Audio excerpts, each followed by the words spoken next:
présentons Miguel. Cet ingénieur originaire du Mexique compte 10 ans d'expérience dans son domaine. Après avoir récemment déménagé au Nouveau-Brunswick, il souhaite continuer à exercer le métier qu'il aime. En effectuant des recherches en ligne, Miguel découvre l'AIGNB, l'organisme de réglementation des ingénieurs et des géoscientifiques au Nouveau-Brunswick.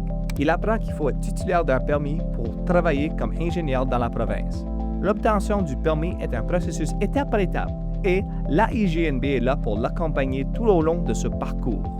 Tout d'abord, Miguel demande une évaluation court parcours auprès de World Education Services, WES, en choisissant APAG-NB comme institution désignée et remplit le processus d'auto-évaluation de l'AIGNB. Une fois ces étapes franchies, il demande une évaluation de son dossier universitaire. L'équipe de l'AIGNB pourrait ainsi déterminer dans quelle mesure sa formation internationale correspond aux normes canadiennes en génie. Après avoir examiné sa demande, l'équipe de l'AIGNB détermine que Miguel n'est pas encore admissible sur le plan universitaire. Mais cela ne signifie pas que le parcours s'arrête là. On lui propose des options pour l'aider à satisfaire les exigences universitaires et mener à bien le processus. Après avoir satisfait les exigences, Miguel devient ingénieur stagiaire, également appelé IS.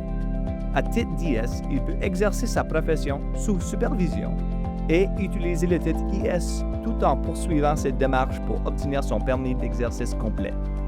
À ce stade, Miguel entame le processus d'évaluation des compétences, souvent appelé CBA. À l'aide d'exemples tirés de son expérience professionnelle dans les deux pays, Miguel démontre qu'il possède les compétences requises pour exercer sa profession au Canada. Tout au long du processus, il reçoit des commentaires sur ses soumissions.